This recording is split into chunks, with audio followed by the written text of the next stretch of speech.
Hello दोस्तों, कैसे हैं आप सभी लोग। आई होप आप सभी अच्छे होंगे। मैं सुनील कुमार स्वागत करता हूं आपके अपने चैनल क्रैकर जीएस एकेडमी में।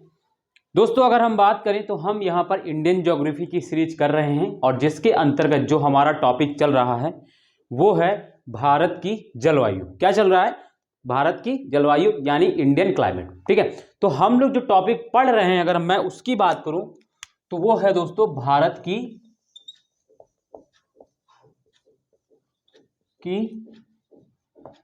जलवायु। ठीक है, यानी अगर मैं बात करूं इंडियन क्लाइमेट।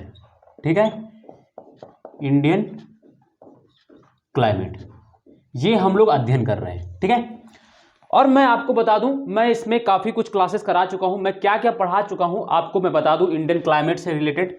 जैसे कि मैंने आपको इसमें पढ़ा चुका हूं, मैं आपको इसमें बेसिक कि जलवायु एवं मानसून क्या होता है, और भी चीज़ें मैंने इसमें बताई हैं। जलवायु या मानसून क्या होता है ये मैंने आपको पढ़ाया।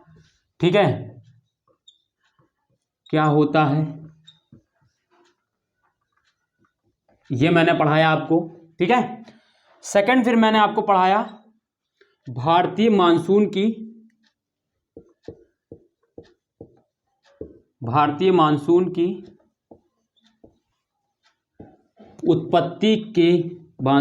उत्पत्ति से संबंधित सिद्धांत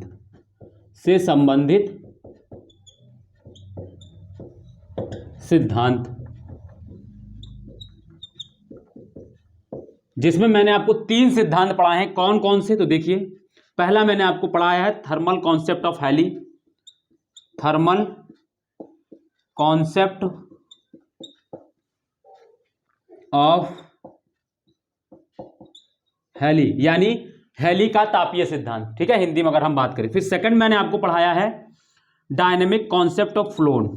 डायनेमिक कॉन्सेप्ट ऑफ फ्लोन यानी फ्लोन का गतिशील सिद्धांत। ठीक है, थर्ड फिर मैंने आपको पढ़ाया है jet stream theory. Jet stream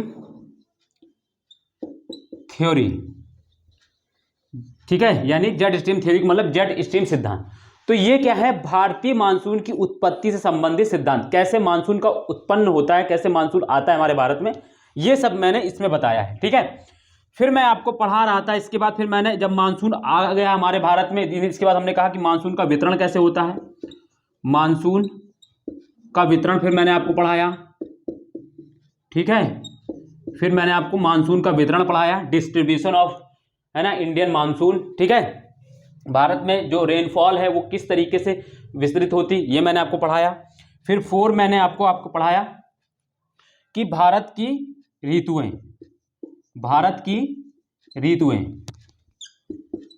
यानी सीजन्स ऑफ इंडिया। ये मैंने आपको 4 टॉपिक इंडियन क्लाइमेट से संबंधित पढ़ा दिया है। ठीक है, ये बहुत इंपॉर्टेंट थे। अब इंडियन क्लाइमेट में सिर्फ एक ही टॉपिक बचा है भारतीय जलवायु में, वो है दोस्तों भारतीय मानसून को प्रभावित करने वाले कारक यानी factor affecting of Indian monsoon. ठीक है, यानी भारतीय जलवायु को प्रभावित करने वाले जो कारक हैं अब उनके बारे में बस पढ़ना है, इसके बाद इंडियन क्लाइमेट खत्म हो जाए।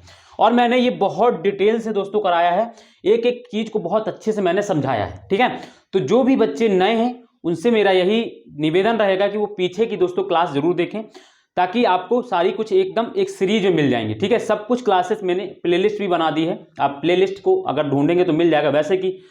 वैसे मैं क्या करूंगा, इसी वीडियो के डिस्क्रिप्शन में क्या करूंगा, इस वीडियो जो इसकी प्लेलिस्ट है उसकी लिंक आपको दे दूंगा, आप वहां से जाके भी देख सकते हैं। ठीक है बच्चों, तो आपको ये मालूम चल गया कि हम लोग आपका क्या छूटा है। जो भी नए बच्चे हैं जो आज पहली बार इस चैनल पर आ रहे हैं उनको मैं बता दूं कि ये सारी चीजें आपकी छूट चुकी हैं। ठीक है, और इससे पहले भी मैंने बहुत कुछ पढ़ा दिया इंडियन ज्योग्राफी में। अभी तक मैं आपको अगर बात करूं तो मैंने अभी तक इंडियन ज्योग्राफी की लगभग मैंने आपको 75 क्लास करा दी, 75 से 76 क्लास करा चुका हूं, जिसमें मैं आपको शुरुआत से जैसे रिवर्स हैं, भारत का भौतिक विभाजन है, और भी जो टॉपिक्स रह गए हैं इससे पहले जितने भी टॉपिक्स थे, भारतीय मृदा है, भारतीय जो प्राकृतिक वनस्पतियां हैं, ये सारी चीजें मैंने आपको पीछे करा दी हुई हैं। ठीक है, तो आप जब प्लेलिस्ट में जाएंगे तो सारा कुछ मिल जाएगा आपको। एक एक टॉपिक मैंने कराया, बहुत डिटेल से कराया है, जैसे प्री कम मेंस है यूपीएससी का, वैसा ही मैंने आपको कराया और बहुत डिटेल से बहुत अच्छे से समझाते हुए कराया। ठीक है, वो आज की क्लास में आपको फील भी होगा कि मैं कैसा पढ़ाता हूँ। जब आज जो भी बच्चे नए हैं, जो पहली बार देख रहे हैं, उनको पता चलेगा कि हाँ, आपको उनको फील होगा कि हम कैसे पढ़ाते हैं। ठीक है, बस आप थोड़ा देर आपको बस रुक के देखना वीडियो को।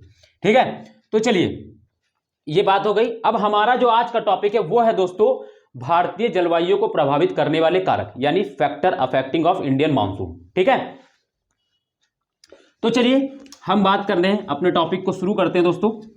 तो जो भी बच्चे जैसे कि नए हैं, मैं आपको बता दूं, उनको बस मेरे साथ साथ क्या करना है, जैसे आज का जो टॉपिक है, आज का टॉपिक अभी से पढ़ेंगे तो कोई दिक्कत नहीं है, क्योंकि ये टॉपिक हालांकि पीछे की चीजें से रहेगा, बट मैं जो चीजें रहेंगी मैं आपको समझाते चलूंगा। तो आज से भी आप वीडियो देख सकते हैं, पीछे का फिर आप देखते रहिए। ठीक है, कवर करते रहिए, पीछे का भी देख लीजिएगा। चलिए, तो हम बात करेंगे दोस्तों आज का जो हमारा टॉपिक है वो है भारतीय जलवायु को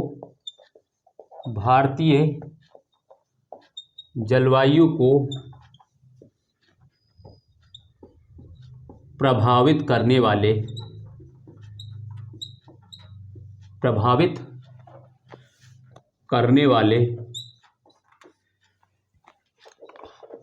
वाले कारक। ठीक है बच्चों, तो ये आज हम लोग शुरू करेंगे, यानी factor affecting of Indian monsoon. ठीक है, factor affecting of Indian monsoon. ठीक है, तो भारतीय जलवायु को प्रभावित करने वाले कारक कौन कौन से कारक हैं, पहले मैं उनको नाम बता देता हूं। क्या क्या हम लोग क्या इसके अंदर पढ़ेंगे, कौन कौन से कारक हैं। तो सबसे बड़ा कारक जो हम लोग पढ़ते हैं वो है दोस्तों हिमालय। पहले मैं आपको लिखा दे रहा हूं, फिर मैं आपको एक एक करके बता दूंगा सबके बारे में कैसे इफेक्ट करते हैं। तो पहला है जो दोस्तों वो है हिमालय। ठीक है, हिमालय। सेकंड है दोस्तों, पता नहीं ये इंक गिर रहा है। सेकंड है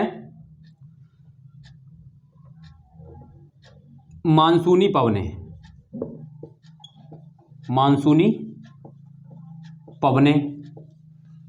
थर्ड है हिंद महासागर।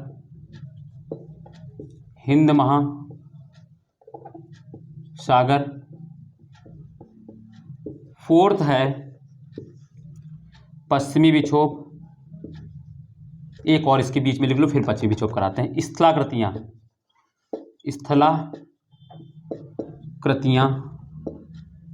टोपोग्राफी बोलते हैं इसको इंग्लिश में अगर हम बात करें तो टोपोग्राफी। ठीक है, फिर इसके बाद फिर लिखेंगे पश्चिमी विक्षोभ, फिर लिखेंगे, और ये जो टॉपिक्स है जैसे पश्चिमी विक्षोभ, इसको मैं बहुत डिटेल की इसके अंदर पढ़ाऊंगा। क्यों? क्योंकि मैंने कहा था कि आगे हम जब भारत को प्रभावित करने वाले कारक पढ़ाएंगे तब उसमें पश्चिमी विक्षोभ आएगा, तो मैं डिटेल से बताऊंगा। तो यहीं पे मैं आप डिटेल से इसमें बताऊंगा। ठीक है, फिर मैं आपको पढ़ाऊंगा पश्चिमी जेट स्ट्रीम, तो आप पढ़ ही चुके हैं, लिख लीजिए चाहे पश्चिमी जेट स्ट्रीम।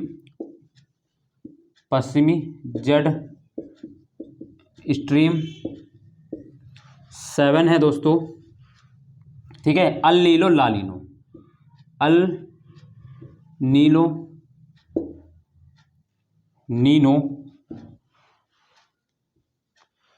8 है ला नीनो।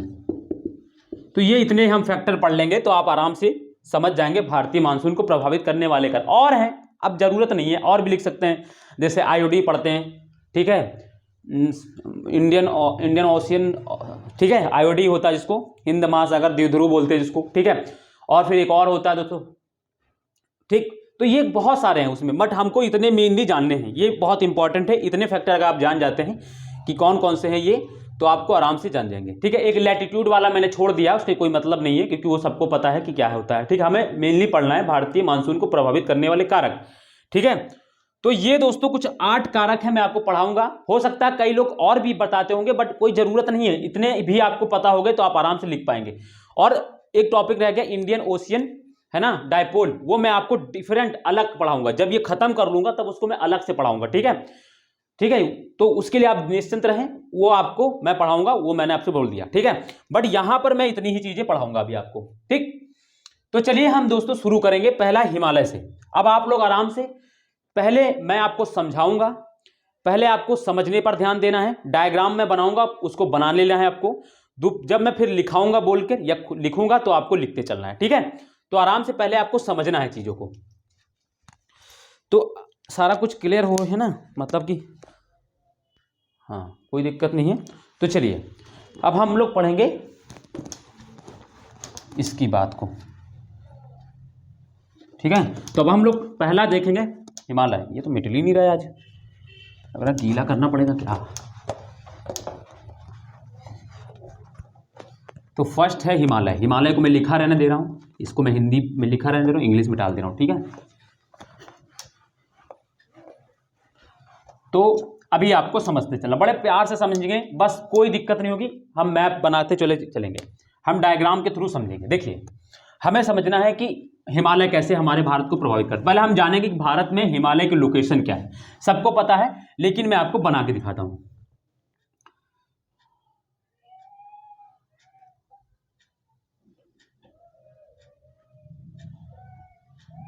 ठीक है बच्चों, तो मैप की प्रैक्टिस तो आप लोग कर रहे हैं ना।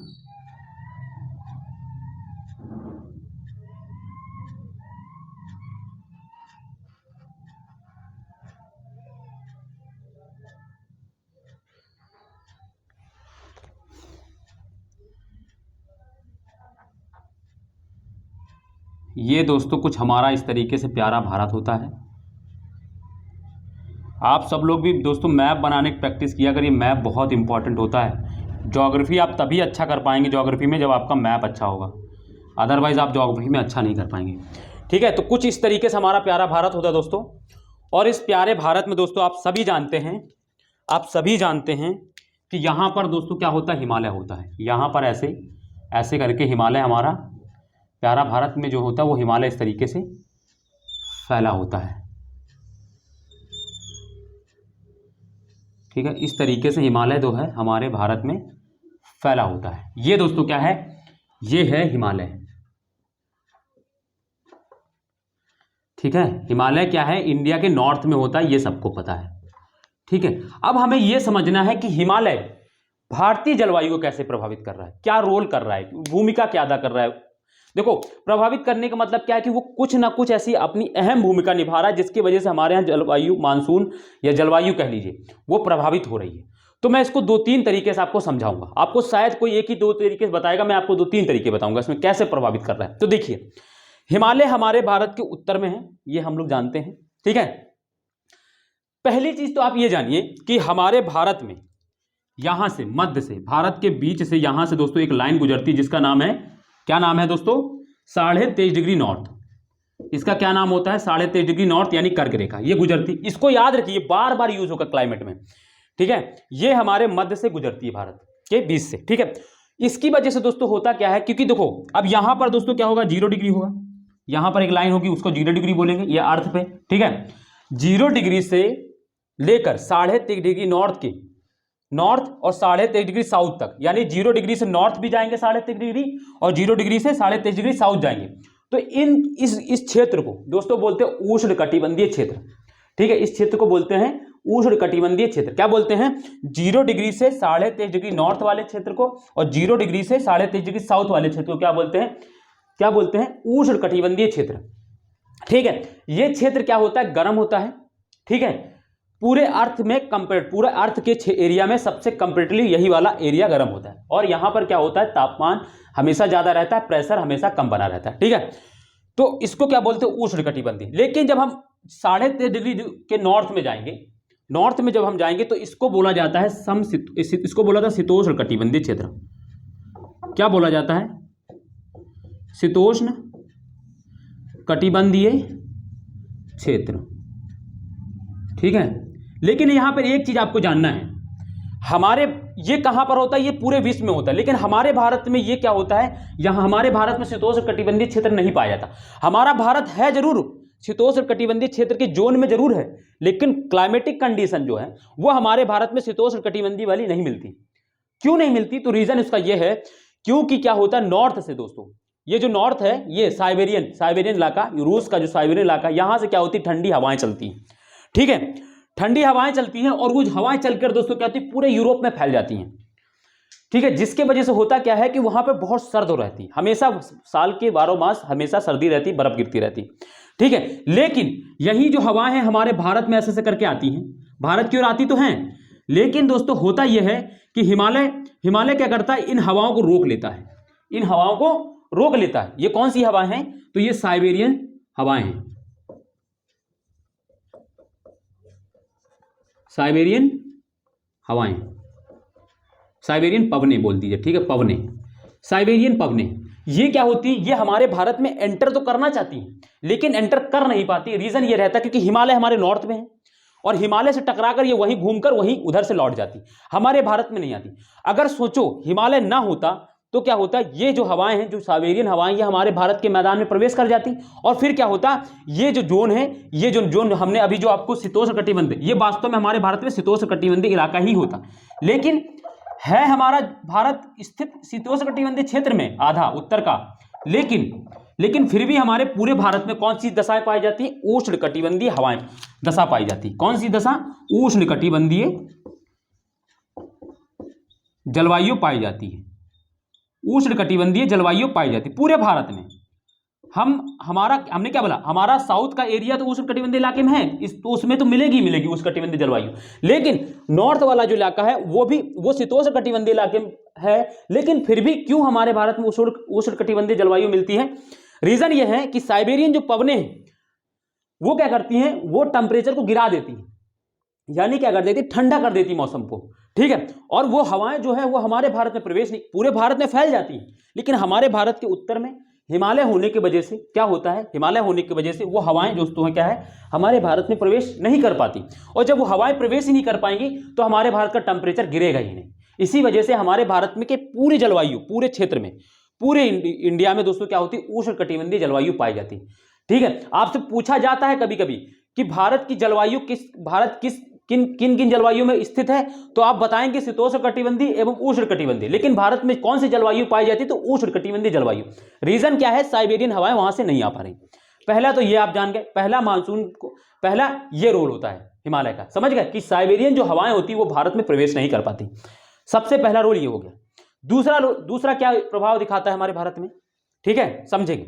दूसरा क्या होता है, हम लोग जानते हैं दोस्तों कि दक्षिण पश्चिम जो मानसूनी हवाएं होती हैं, दक्षिण पश्चिम जो मानसूनी हवाएं होती हैं वो भारत से ऐसे गुजरती हैं, ऐसे आती हैं, ठीक है, ऐसे आती हैं, ठीक है, ऐसे आती हैं, और आप जानते हैं अगर ये ऐसे आती हैं, सोचो अगर मान लो यहां पर हिमालय ना होता, सोचो यहां पर हिमालय ना होता तो ये हवाएं क्या करती, पार करके उधर चली जाती, पार करके उधर, जैसे क्या है, मान लो जैसे हमारे यहाँ देखो क्या है, यहां पर मैंने आपको बताया था, जैसे यहां पर हमारे यहाँ क्या है, यहां पर क्या है, यहां पर अरावली पर्वत है, अरावली पर्वत ऐसे पैरेलल फैला हुआ है, तो हवाएं यहां से गुजर के क्या होती हैं, सीधे चली जाती हैं, सीधे चली जाती हैं, यहां पे वर्षा नहीं कराती हैं, यहां पर वर्षा नहीं कराती हैं, ठीक है। तो इसी वजह से ये क्षेत्र शुष्क रह गया, मैंने पिछले बताया था, ये इसका जो पूर्वी इलाका है अरावली पर्वत का जो पश्चिमी जो इलाका है, ये वाला जो इलाका है, ये शुष्क है, यानी ये मरुस्थलीय इलाका। क्यों, क्योंकि यहाँ पे वर्षा हो ही नहीं पाती। क्यों नहीं होती, क्योंकि अरावली जो पर्वत है वो क्या होता है, वो इसी के पैरेलल होता है, जो दक्षिण पश्चिम जो हवाएं होती, मानसूनी हवाएं होती, उनके पैरेलल होता है। पैरेलल होने की वजह से क्या होती है, हवाएं सीधे निकल जाती हैं और निकल जाती हैं। अब सोचो यहाँ पर वर्षा नहीं कराई उसने, इसलिए अर्ध शुष्क, और सोचो यहाँ हिमालय भी ना होता तो ये सीधे पार करके उधर तिब्बत के मैदान में चली जाती, तो हमारे भारत में वर्षा ही नहीं होती, हमारे भारत में वर्षा ही नहीं होती। और जब हमारे भारत में वर्षा नहीं होती तो हमारा भारत कैसा होता है, रेगिस्तानी क्षेत्र हो जाता, मरुस्थलीय क्षेत्र होता। तो क्या होती है, ये क्या करती हैं, साइबेरियन हवाओं के रूप को भारत में आने के, हिमालय क्या कर रहा है, हिमालय क्या कर रहा है, साइबेरियन जो हवाएं हैं उनको भारत में ना आने के लिए अवरोधक का रूप काम करता है। दूसरा, दक्षिण पश्चिम मानसून को रोकने का, यानी दक्षिण पश्चिम मानसूनी जो हवाएं हैं उनके अवरोधक के रूप में काम कर रहा है। दो तरीके से काम कर रहा है। दक्षिण पश्चिम मानसून को भारत में वितरित करने में यह अहम भूमिका निभा रहा है, साइबेरियन हवाओं को भारत में प्रवेश करने से यह अहम भूमिका निभा रहा है। क्योंकि देखो मैंने क्या बताया, हवाएं यहां जाती हैं, यहां टकराती हैं, टकराने के बाद पूरी हवाएं इस तरीके से पूरे भारत में पैरेलल फैल जाती हैं।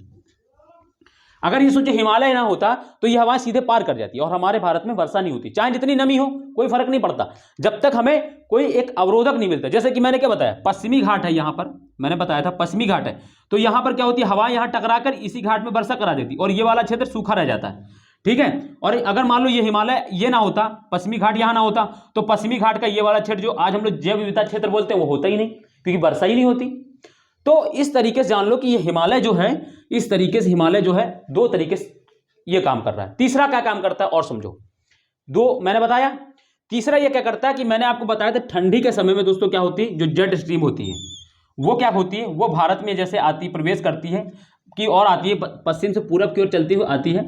लेकिन होता यह क्या है कि बीच में हिमालय पड़ने की वजह से इसकी दो शाखाएं हो जाती है, एक शाखा ऊपर से ऐसे बहने लगती है, दूसरी ऐसे, ठीक है, दूसरी इस तरीके से बहने लगती है। मैं इसको मिटा लूं तो देखो, दूसरी ये जो शाखा है वो ऐसे बहने लगती है। सोचो ये हिमालय ना होता तो ये क्या होती, ऐसे करके ऐसे, तो हो सकता है कि ये हमारे यहाँ मानसून जो है वो और पहले आ जाता, हो सकता है कि मानसून हमारे यहाँ और पहले आ जाता, हो सकता है मानसून लेट होता, कुछ ना कुछ तो ये इफेक्ट करता करता। अगर हिमालय सोचो ना होता तो ये जो पश्चिमी जेट स्ट्रीम है, ये जो पश्चिमी जेट स्ट्रीम है वो सीधे क्या करती, वो दो भागों में जो बढ़ जाती है उसका, यानी दो भागों में बढ़ जाने का मतलब क्या है कि हमारे भारत में उसका प्रभाव थोड़ा कम पड़ रहा है, थोड़ा कम हो रहा है। अगर मान लो ये पूरी शाखा अगर भारत पे सोचो, अगर हिमालय ना होता तो सोचो पूरी शाखा ये ऐसे आती है हमारे भारत पे, और पूरी शाखा इस तरीके से आती, तो फिर क्या होता, हमारे भारत में हो सकता मानसून आने में और लेट होता, हमारे भारत में मानसून आने में और लेट होता। समझो मेरी बात को, देखो थोड़ा समझो, देखो इसकी एक शाखा हमारे भारत में जब तक प्रभावित रहती है तब तक हमारे भारत में मानसून नहीं आता, चाहे जितना प्रेशर बढ़ा दो, चाहे जितना प्रेशर कम कर दो, चाहे जितना टेम्परेचर बढ़ा दो, कोई फर्क नहीं पड़ता जब तक पश्चिमी जेट स्ट्रीम हमारे भारत पर स्थित रहेगी। और सोचो इसकी एक शाखा भारत में स्थित रहती तब यह हाल होता है। सोचो वो पूरी अगर शाखा रहती तो क्या होता, तब तो दोस्तों और ही बुरी हालत हो जाती, तब क्या होता, मानसून और लेट होता, तब क्या होता, मानसून और लेट होता भारत में। तो सोचो, है ना, और क्या होता, फिर दूसरी चीज, मानसून आने में लेट होता और मानसून जाने में भी लेट ही होती, क्योंकि फिर वो आने में, ठीक है। तो आपको ये चीज समझना है। तो ये क्या कर रही है, हमारे भारत में हिमालय इस तरीके से बहुत अहम भूमिका भारतीय जलवायु को प्रभावित में होने में कर रही है, ठीक है। तो इसको समझ में आया आपको, ये क्लियर है, ठीक है। एक तो क्या कर रहा है, साइबेरियन जो हवाएं, ठंडी हवाएं, उनको भारत में आने से रोक रहा है। दूसरा, दक्षिण पश्चिम जो मानसूनी हवाएं हैं उनको भारत से बाहर जाने में रोक रहा है, ठीक है। तीसरी, जो पश्चिमी जेट स्ट्रीम है उसको दोस्तों क्या करता है, ये दो भागों में बांट देता है, जिससे क्या होता है, पश्चिमी जेट का जो प्रभाव है हमारे भारत पे थोड़ा सा कम हो जाता है ना।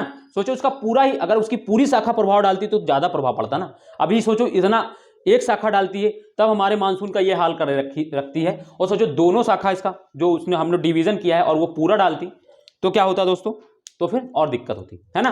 तो ये दोस्तों इस तरीके से हमारे भारत में भारतीय जलवायु को प्रभावित करता है, ठीक है। तो इसको समझ में आया आपको ये, ठीक है। देखो ये समझना है इसको, खाली मैं अभी एक बार और फिर से मिटाल के फिर बनाऊंगा डायग्राम, तो अभी आपको ये चीज समझ में आ गई होगी, ठीक है। तो चलिए इसके बारे में आप थोड़ा सा लिख लें अब, है ना, कौन कौन से प्रभाव है। तो 3 प्रभाव मैंने अब आपको बताया, तो तीनों प्रभाव के बारे में लिख लें थोड़ा सा, ठीक है। नंबर 1 डालें हिमालय का, हिमालय डाल लिया, हिमालय का पहला प्रभाव क्या है, ऐसे करके डालें, लिखें, लिखा है, लिखें लिखें, हिमालय लिखें। अब मैं बोल दे रहा हूं, आप लोग लिख लीजिए फटाफट। हिमालय, हिमालय मध्य एशिया से, हिमालय मध्य एशिया से आने वाली, हिमालय, सॉरी ऐसा मत लिखिए, मध्य से नहीं, ठीक है। हिमालय साइबेरिया से आने वाली, हिमालय साइबेरिया से आने वाली, हिमालय साइबेरिया से आने वाली अत्यधिक ठंडी व, हिमालय साइबेरिया से आने वाली अत्यधिक ठंडी व शुष्क पवनों को, शुष्क पवनों को भारत में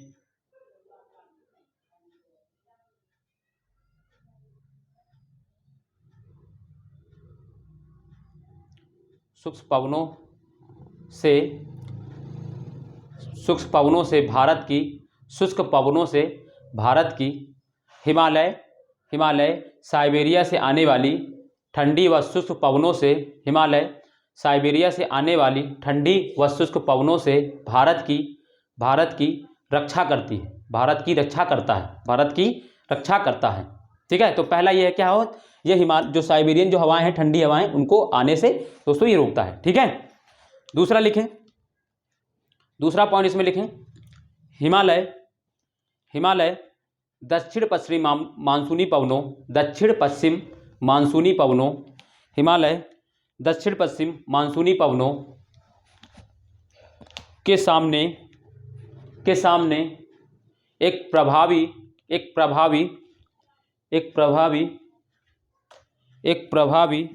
अवरोधक बनाती है, एक प्रभावी अवरोधक बनाता है ताकि वे भारत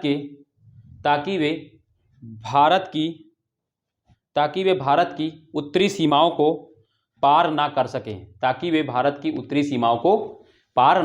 सकें, मैंने क्या बताया, ये अवरोधक के रूप में काम करता है। ठीक है, पार ना कर सकें। ठीक है,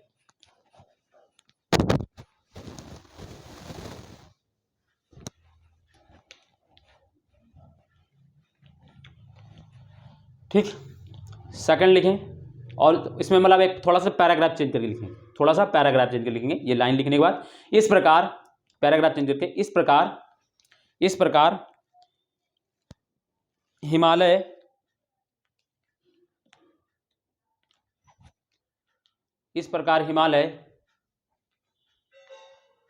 उपमहाद्वीप, भारत को उपमहाद्वीप बोला जाता ना, उपमहाद्वीप तथा इस प्रकार हिमालय उपमहाद्वीप तथा मध्य एशिया के बीच एक जलवायु विभाजक का कार्य करता है। ठीक है, देखो जलवायु विभाजक का काम कर रहा है कि नहीं। देखो ये मैंने क्या बताया कि अगर मान लो ये हिमालय ना होता तो फिर क्या होता, जैसे हमारे मध्य एशिया में ठंडी पड़ती है वैसे ही हमारे भारत में भी इस वाले क्षेत्र में ठंडी पड़ती। जैसे यूरोप और भी हमारे जो 23.5 डिग्री के नॉर्थ में जो देश हैं उनमें दोस्तों ठंडी होती है, उनमें ठंड पड़ती है, ज़्यादातर टेम्परेचर कम रहता है। तो हमारे भारत में भी टेम्परेचर हमेशा साल भर कम रहता है। ये वाले क्षेत्र में, हिमालय वाले क्षेत्र में रहता है कम, उसका रीजन दूसरा है, वो मैं कभी और बताऊंगा। ठीक है, तो क्योंकि वो ऊंचाई वाला क्षेत्र है, ऊंचाई पे तो जैसे देखो अब ये जान लो, हिमालय के ऊपर जो हिमालयी राज्य है उनमें दोस्तों ये वाले जो जैसे जम्मू कश्मीर में आप सोच रहे होंगे, उत्तराखंड हिमाचल प्रदेश सोच रहे होंगे कि यहाँ पे तो गर्मी ठंडी रहती है सब साल भर, मतलब टेम्परेचर न्यून रहता है, उसका रीजन दूसरा है। देखो ये जैसे अर्थ की सतह है, अब अर्थ की सतह से जब आप ऊपर की ओर जाते हैं ना, जब आप ऊपर की ओर जाते हैं तो तापमान कम हो जाता है, तब तापमान घट जाता है। तो वही रीजन है, क्योंकि वो ऊंचाई पर है ना, तो ऊंचाई पर है तो इसी वजह से तापमान कम है, इसी वजह से वहां पर थोड़ा सा टेम्परेचर कम रहता है। उसका रीजन दूसरा है, उसका रीजन ये नहीं है। बात समझेंगे, इस चीज को भी समझना जरूरी है कि आपके दिमाग में ये मत चले कि मान लो जम्मू कश्मीर तो हमारे भारत का हिस्सा है और उसमें वो भी नॉर्थ में ही है और उसमें तो ठंडी पड़ती है हमेशा, उत्तराखंड हिमाचल प्रदेश में वैसे ठंडी रहती है, तो उसका रीजन दूसरा है। वो क्या है, अर्थ की सतह से ऊंचाई पर है, क्योंकि हिमालय ऊंचा है, ऊंचाई पर है इसी वजह से। और ऊंचाई पर होने की वजह से रीजन क्यों, क्योंकि जैसे जैसे हम अर्थ की सतह से ऊपर की ओर जाते हैं, अर्थ की सतह के ऊपर की, तो टेम्परेचर क्या होता है, वो डिक्रीज होता है, टेम्परेचर मतलब कम होता जाता है जैसे जैसे। क्यों, देखो इधर से देख लो ना, यहां देखो ना 23.5 डिग्री पे था, हम जब 24 डिग्री पहुंचेंगे ये क्या होगा, टेम्परेचर कम होता जाएगा। तो वो ऊंचाई होता है, वो दूसरा चीज है। ठीक है, उसको ध्यान रखेंगे। ठीक है, तो ये जल विभाजक के रूप में काम कर रहा है कि नहीं, सॉरी जलवायु विभाजक। भाई अगर मान लो हिमालय ना होता तो फिर हमारे यहाँ क्या होता, ये शीतोष्ण कटिबंधीय जलवायु पूरी हो जाती, ये उष्ण कटिबंधीय पूरी जलवायु हो जाती। हिमालय होने की वजह से दोस्तों क्या है, हम ये हवाएं उधर नहीं जा पा रही, दूसरी साइबेरियन ठंडी हवाएं हमारे भारत में नहीं आ रही, क्योंकि भारत के पैरेलल और भी आप देखेंगे, जैसे 23.5 डिग्री ऊपर के जितने भी ऊपर के देश देखेंगे आपको, जैसे आप देखिए जाके, ठीक है, बहुत सारे देशों में क्या होगा, वहां पर आपको ज्यादातर टेम्परेचर कम रहता है, मिनिमम टेम्परेचर देखने को मिलता है, कम रहता है। ठीक है, तो इस वजह से ये जलवायु विभाजक के रूप में काम कर रहा है। ठीक है, अब तीसरा लिखेंगे जो हमने पश्चिमी जेट स्ट्रीम वाला बताया, तीसरा लिखेंगे, तीसरी नंबर डालेंगे। ठीक, तीसरा नंबर, यह पश्चिमी जेट धाराओं को विभाजित करता है। मैं आपको गारंटी दे रहा हूं दोस्तों, ये आपको इस तरीके से कोई बताते नहीं मिलेगा। पश्चिमी जेट स्ट्रीम वाला तो कोई आपको समझाता ही नहीं कि वास्तव में हिमालय से प्रभावित कर रहा है कि नहीं कर रहा है, लेकिन मैं आपको एक हर टॉपिक में कुछ ना कुछ ऐसा एक्स्ट्रा दूंगा जो आपको दूसरे से डिफरेंट बनाएगा, आपको दूसरे से सोचने पर, है ना, दूसरे से आपकी सोच थोड़ी सी डिफरेंट होगी टॉपिक को लेकर, ठीक है। ये चीज़ आपको ध्यान रखना है। मैं आपको सिखा दूंगा चीज़ों को। देखो मैंने ऐसा कुछ भी नहीं लिखाया है जो मैंने आपको ना पढ़ाया ना समझाया, यहाँ पर मैं वही लिखाऊंगा जो आपको पहले समझाऊंगा, ठीक है। तो आपको भी बस इसी तरीके से पहले समझ लेना है, फिर शब्दों में तो आप अपने बना ही लेंगे। मैं जैसे बोल दे रहा हूँ शब्दों में, तो वैसे आप भी शब्दों में आराम से लिख लेंगे। बस खाली ध्यान थोड़ा रखना है, कॉन्सेंट्रेशन बनाना है आपको समझने पर, ठीक है। तो यह पश्चिमी जड़धाराओं को विभाजित करता है, ठीक है, विभाजित करता है, ठीक है। तो तीसरा रोल इसका ये, तो ये चीज हो गई। तो ये हमने देख लिया दोस्तों हिमालय का क्या रोल है हमारे जलवायु को प्रभावित करने में मतलब, तो हम समझ गए, ठीक है। आज ही मिटलने में थोड़ा टाइम लगा रहा है। तो अब दूसरा क्या है,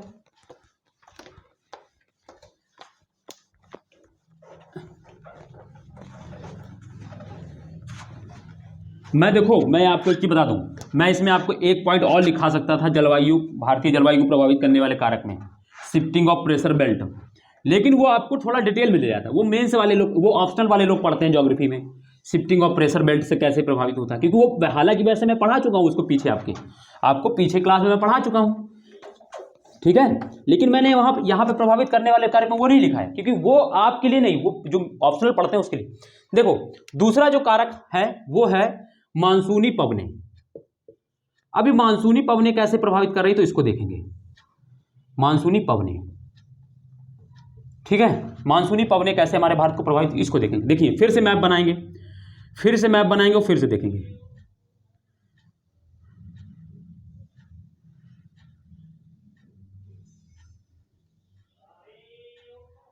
ठीक है। फिर से मैप बनाएंगे और फिर से समझेंगे।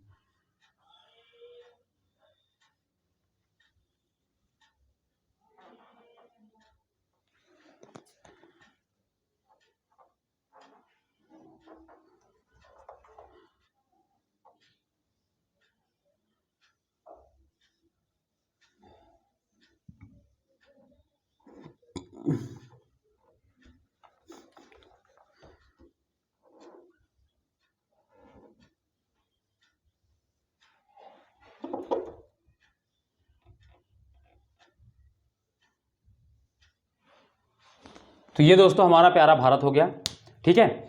और अब ये देखो कैसे हमारे यहाँ ये मानसूनी पवनें कैसे, देखो मानसूनी पवनें क्या है, हमारे भारत की जलवायु कैसे प्रभावित करती। तो हम जानते हैं हमारे भारत में यहाँ से एक हवा चलती है, क्या होती है, उसका क्या नाम है, उसका नाम है दक्षिण पश्चिम मानसूनी पवनें। इस तरीके से हमारे भारत की ओर ये चलती हैं, इस तरीके से हमारे भारत की ओर चलती हैं, ठीक है। इस तरीके से ये चलती हैं,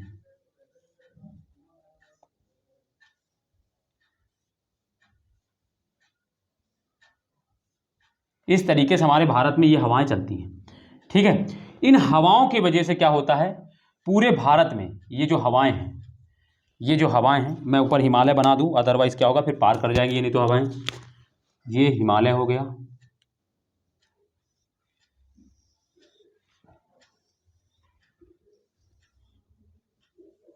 ये हवा हिमालय हो गया, ठीक है। तो ये दोस्तों क्या होती है, ये हवाएं जो है हमारे भारत में वर्षा कराती है। दक्षिण पश्चिम मानसून क्या होती है, ये कौन सी हवाएं हैं, तो ये हवाएं जो हैं इनका नाम क्या है दोस्तों, तो ये दक्षिण पश्चिम मानसूनी हवाएं, इनको दक्षिण पश्चिम मानसूनी पवनें बोलते हैं। दक्षिण पश्चिम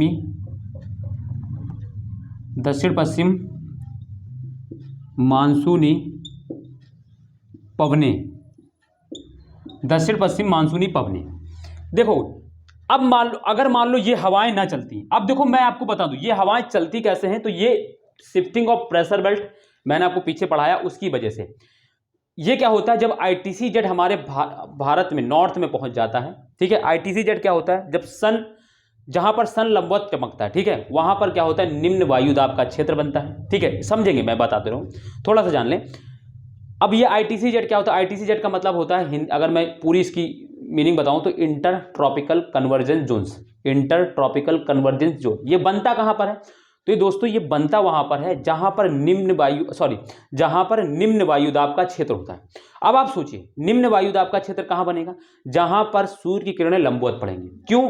क्योंकि जहां पर टेम्परेचर ज्यादा होता है वहां पर प्रेशर क्या होता है, कम होता है। ये मैंने आपको बताया, मैंने बताया पिछली क्लास में भी आपको, टेम्परेचर जो होता है इन्वर्सली प्रोपोर्शनल होता है प्रेशर के। यानी अगर टेम्परेचर बढ़ा तो प्रेशर कम होगा, अगर प्रेशर बढ़ा तो टेम्परेचर कम होगा। तो क्या होता है, जहां पर सनलाइट, और हम जानते हैं कि हमको तापमान, हमारे अर्थ को दोस्तों सोर्स कहां से है, लाइट, यानी हमें टेम्परेचर कहां से प्राप्त होता है, सन की किरणों से, यानी तापमान हमें वहां से प्राप्त होता है। तो जहां पर सन की किरणें लंबवत पड़ती हैं वहां पर क्या होता है, वहां पर निम्न वायुदाब का क्षेत्र बनता है।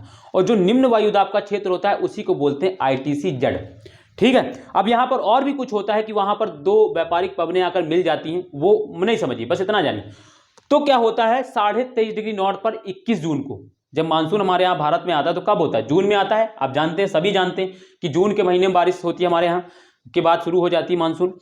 तो 21 जून को सन क्या होता है हमारे 23.5 डिग्री नॉर्थ पर लंबो चमकता। अब ये क्या है, ये देखिए, ये 23.5 डिग्री होती है, यहीं पर दोस्तों क्या होता है, सूर्य दोस्तों क्या होता है, लंबो चमकता है। और इसकी वजह से दोस्तों क्या होता है, ITC-Z दोस्तों क्या होता है, यहाँ पर फैल जाता है, हमारे भारत में आ जाती है। और इसके वजह से दोस्तों होता क्या कि पश्चिमी जो जेड स्ट्रीम है वो ऊपर से बहने लगती है, क्योंकि वो ITC-Z के साथ ऊपर नीचे खसकती रहती है। ठीक है। फिर इसके वजह से होता यह है कि जो पहले देखो, अब यहां पे थोड़ा जानो, ये जो हवाएं हैं, ये हवाएं पहले कैसे चलती थी, ये पहले हवाएं चलती दक्षिण पूर्वी पवनों की वजह से, लेकिन ये जैसे ही 0 डिग्री को पार करके ऊपर जाती तो ये दक्षिण पश्चिम मानसूनी पवनें हो जाती हैं, और ये क्या करती है, हमारे भारत की ओर भागती है। क्योंकि ये निम्न प्रेशर, देखो ये क्या है, ये लो प्रेशर है, ये लो प्रेशर का जोन हो गया। और पानी में क्या होगा, हाई प्रेशर, क्योंकि यहां टेम्परेचर है ही नहीं, तो हवाएं जो होती है हमेशा हाई प्रेशर से लो प्रेशर की ओर भागती हैं।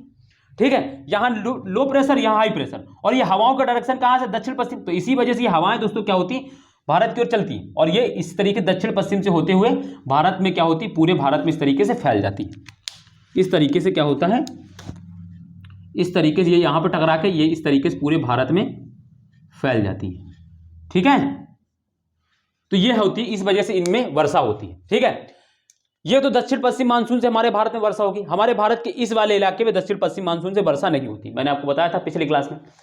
लेकिन जब क्या होता है, मानसून रिट्रीट होता है, जब मानसून रिट्रीट होता है तो होता क्या है, फिर ये हवाओं का डायरेक्शन चेंज हो जाता है। ठीक है, फिर ऊपर वाली जो उत्तर पूर्वी हवाएं हैं वो हमारे भारत से प्रभावित होने लगती हैं, और उन हवाओं की वजह से, अब ये देखो, ये आप पीछे क्लास में मैंने पढ़ाया आपको, तो आपको पीछे क्लास आप जब पढ़े रखे होंगे तो आपको अच्छे समझ में आ गया होगा। अदरवाइज मुझे फिर से पूरा कॉन्सेप्ट बताना पड़ेगा ना, तो वो मैं छोड़ दे रहा हूं थोड़ा सा। ठीक है, क्या होता है फिर हवाएं, जब मानसून वापस होता है तो मानसून से वापस होने से देखो, अब इससे क्या होगा, इससे लगभग संपूर्ण भारत में वर्षा होती है, खाली एक क्षेत्र रह जाता है, ये वाला इलाका हमारे भारत में दक्षिण पश्चिम मानसूनी पवनों से इस इलाके में वर्षा नहीं होती है। ठीक है, उसका रीजन मैंने बताया क्यों नहीं होती है। ठीक है, फिर इसके बाद क्या होता है, जब मानसून वापस जाता है, ठीक है, मानसून वापस जाता है, तो मानसून जब वापस जाता है तो हवाओं का डायरेक्शन चेंज हो जाता है, और हवाएं दोस्तों क्या होती, उत्तर पूर्वी मानसून हवा चलने लगती। अब यहां पर एक हवा कौन सी चलेगी, ठीक है, समझे, पहले इसको लिख लिया होगा।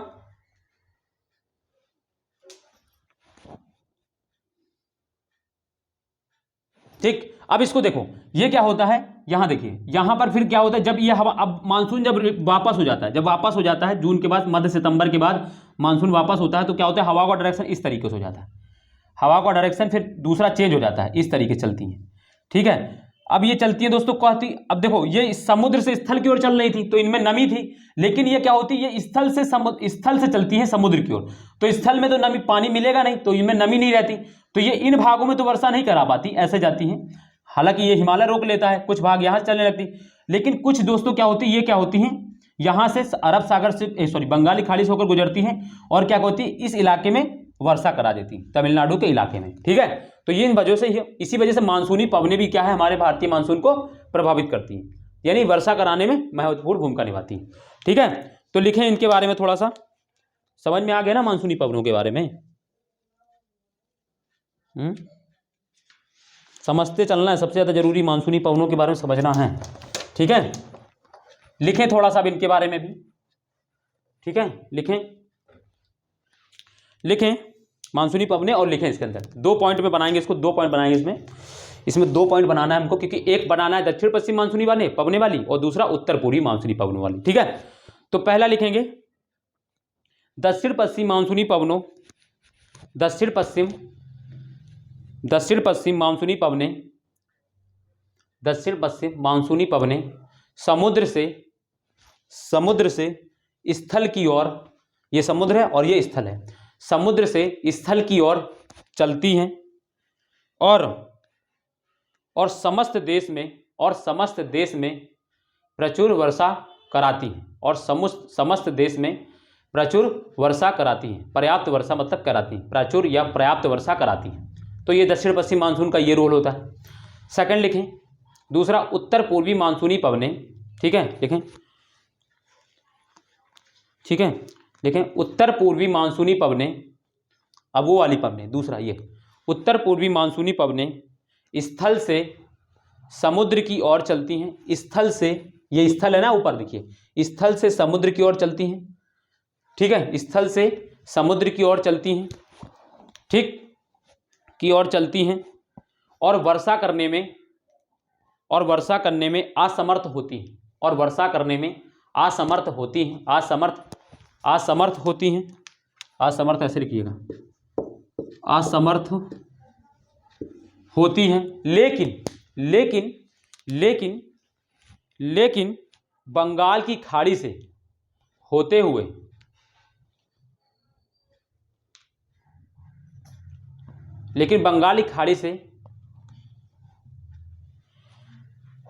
कुछ, देखो लेकिन बंगाल की खाड़ी से कुछ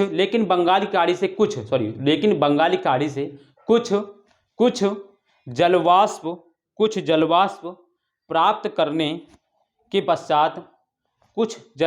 प्राप्त करने के पश्चात, ये देखिए यहाँ से पश्चात ये पवने तमिलनाडु के तट पर थोड़ी सी वर्षा करती हैं। इसीलिए मैंने इसको बोला था कि ये निवर्तित मानसून होता है, यानी ये रिट्रीट मानसून का एग्जाम्पल है। ये कोरोमंडल तट है ये दोस्तों, इसको कोरोमंडल तट भी बोलते हैं।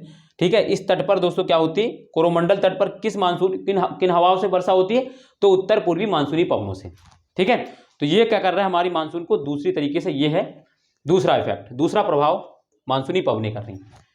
ठीक है, तीसरा दोस्तों हिंद महासागर भी करता है। कैसे, मैंने देखो, अब मान लो जैसे ये हवाएं हैं, ये मान लो हवाएं दक्षिण पश्चिम मानसून हो जाए, कोई परवाह नहीं करता, लेकिन मानो अभी यहां पर लैंड फॉर्म्स होता पूरा, मान लो ये पानी वाला वाटर बॉडीज पानी नहीं होता। अब मैं तीसरा समझा रहा हूं, हिंद महासागर, मैं इसको मिटा रहा हूं और मैं लिख रहा हूं तीसरा हिंद महासागर। देखो हिंद महासागर कैसे हमारे भारत को प्रभावित करता है।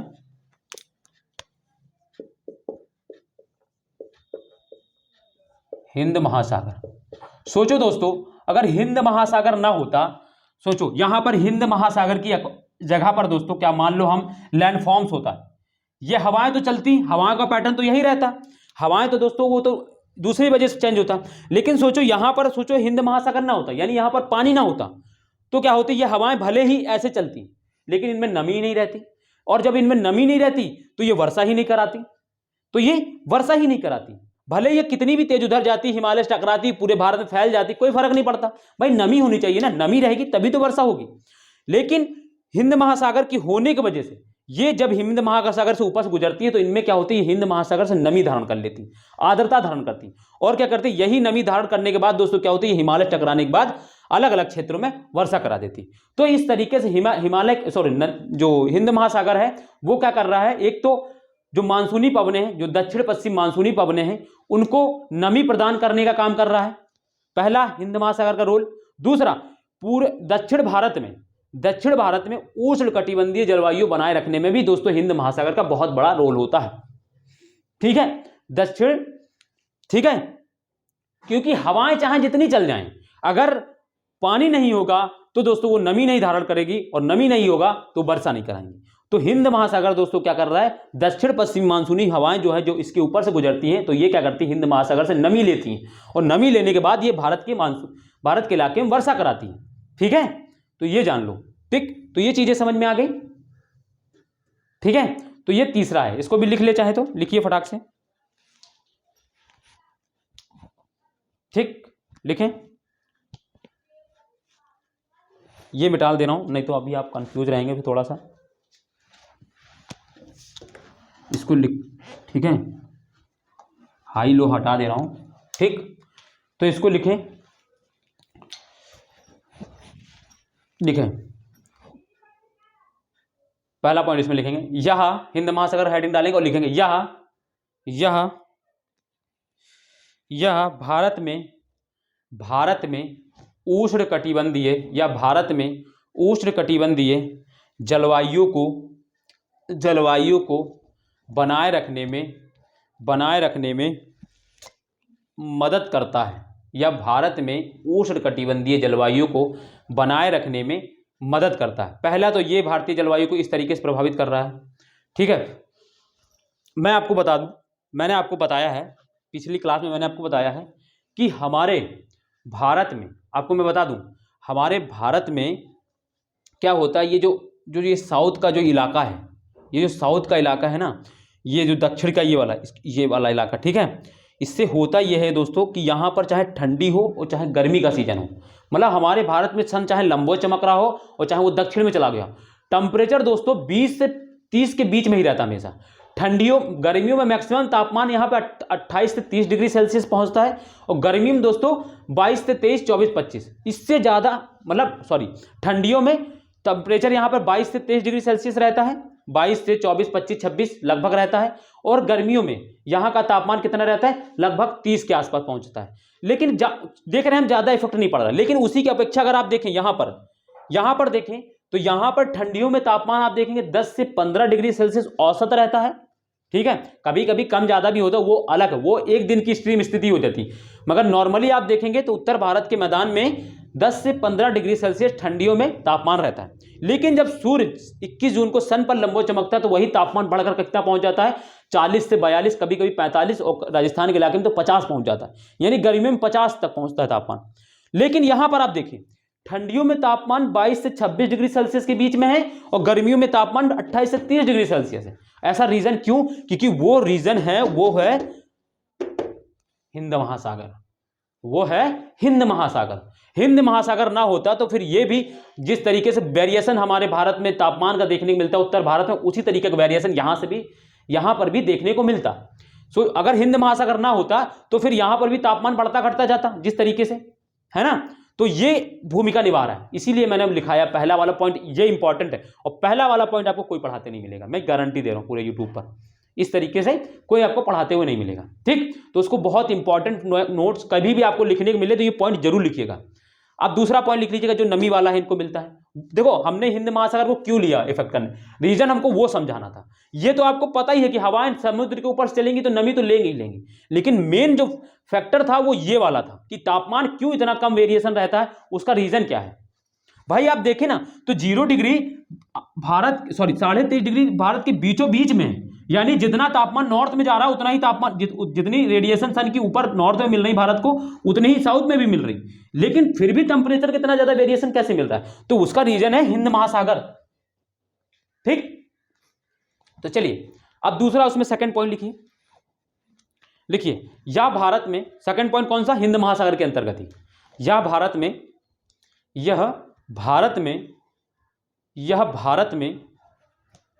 आने वाली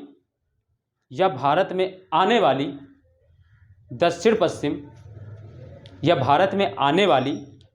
पश्चिम मानसूनी पवनों को, या भारत में आने वाली दक्षिण पश्चिम मानसूनी पवनों को नमी प्रदान करने वाला एक स्रोत है ना, क्योंकि नमी कहां से मिल रही है, सोर्स ऑफ हवाओं का सोर्स ऑफ वाटर क्या है, दक्षिण पश्चिम मानसून की, तो कौन सी, दक्षिण पश्चिम जो मानसूनी पवनें हैं उनका सोर्स ऑफ वाटर यानी नमी है ना, उनमें सोर्स ऑफ ह्यूमिडिटी कहां से आती है, तो वो हिंद महासागर से, ठीक है। तो स्रोत है ये, ठीक है। तो क्या ये, या दक्षिण पश्चिम मानसूनी पवनों, है ना, या भारत में आने वाली दक्षिण पश्चिम मानसूनी पवनों का, है ना, क्या है दोस्तों, नमी प्रदान करने का एक स्रोत है, ठीक है, नमी प्रदान करने का एक स्रोत है, ठीक है। तो ये दोस्तों हिंद महासागर के दो मेन पॉइंट थे। पहला वाला बहुत इंपॉर्टेंट जो मैंने पहले समझाया, ठीक है। अब और चीज जानेंगे दोस्तों, इसमें एक और जानना है, ठीक है, पहले से इतना लिख लिया ना आपने, ठीक है। लेकिन अब हमें लग रहा है 3 आज हम लोग जान लिए हैं और बाकी हमको लग रहा है अब कल पढ़ेंगे हम लोग, क्योंकि अब टाइम हो गया है, ठीक है, इससे ज़्यादा, ठीक है दोस्तों। तो अब इससे आगे का हम लोग दोस्तों कल करेंगे, ठीक। तो दोस्तों उम्मीद है कि आपको सेशन पढ़ के मज़ा आया होगा, कुछ सीखने को अच्छा मिला होगा, ठीक है। मैं देखो आपको एक चीज़ बता दूं, मैं आपको यहाँ पर मैं एक भी मिनट वेस्ट नहीं करता हूँ। जो चीज़ें हैं पढ़ाना है थोड़ा बहुत, ठीक है। मैं रिवीजन शुरुआत में जरूर कराता हूँ, रीज़न वो रहता है कि जब आप पीछे से रिकैप कर लेते हैं चीज़ों को तो आप कनेक्ट कर पाते हैं। और मैं आपसे एक चीज़ ये भी कहूँगा दोस्तों, जो भी नए बच्चे हैं जो आज पहली बार क्लास देख रहे हैं, उन्होंने अगर देखी है तो उनको पीछे क्लास देखना है, क्योंकि जो भी चीज़ें मैं यहाँ पे आप समझा रहा हूँ ना, वो सब पीछे समझा चुका हूँ, वो सारी चीज़ें पीछे से रिलेटेड हैं, ठीक है। तो आपका बस एक फर्ज बनता है कि आप पीछे की क्लास देखेंगे। दूसरा काम दोस्तों, जिन्होंने अभी तक चैनल को सब्सक्राइब नहीं किया, वो जो रेड बटन है उसको कूदो लड़ो, उस पर कुछ भी करो, लेकिन वो दब जाना चाहिए, ठीक है। और जो बेल आइकन है उसको भी प्रेस कर ले, ताकि जो भी नोटिफिकेशन, जो मैं अगर कोई भी वीडियो डालता हूँ तो उसका नोटिफिकेशन आप तक पहुँच जाए। फिर आपको दोस्तों जो भी आपके जानने वाले हैं वीडियो पे दोस्तों लाइक भी करना है, कमेंट भी करके बताना कैसी लगी क्लास, और भी कौन सी क्लास चाहिए। अब देखो इंडियन ज्योग्राफी खत्म होने के कगार में है। अब आप लोग मुझे बताएंगे अगर कमेंट करके 1 से 2 दिन में कि हमें, अब हम बताइए आप फिजिकल ज्योग्राफी आपको पढ़ाएं यानी भौतिक भूगोल, या वर्ल्ड भूगोल पढ़ाएं। तो जो आप कहेंगे, या विश्व भूगोल पढ़ाएं या फिजिकल ज्योग्राफी, जो भी आप कहेंगे वो पढ़ा दूंगा, ठीक है। ठीक, तो आप ये भी कमेंट करके बताएं, क्योंकि 2 से 3 क्लास और लगेंगी इसमें, मैक्सिमम 3 क्लास 4 क्लास लगेंगी, लगभग संडे तक ये खत्म हो जाएगा, ठीक है। इंडियन ज्योग्राफी संडे तक खत्म हो जाएगा। इसके बाद हम लोग फिजिकल ज्योग्राफी या वर्ल्ड ज्योग्राफी जो भी आप कहें, वैसे तो मैं सोच रहा हूँ कि आपको एक बार वर्ल्ड ज्योग्राफी पढ़ा दूँ अपने तरीके से, ठीक है। तो ये सारी चीज़, तो आपको दोस्तों उम्मीद है कि दोस्त पढ़ के मजा आएगा, और अगर मजा आया है तो वीडियो को लाइक करें, कमेंट करें, और जिन्होंने अभी तक चैनल को सब्सक्राइब नहीं किया वो सब्सक्राइब भी कर लेंगे। तीसरा काम दोस्तों, शेयर जरूर कर दीजिए अपने दोस्तों को, ठीक है। तो चलिए दोस्तों आज हम लोग यहीं तक रखते हैं, बाकी कल मिलेंगे, तब तक के लिए अपना ध्यान रखिए। न जुड़ने के लिए दोस्तों धन्यवाद, बाय, नमस्ते, जय हिंद।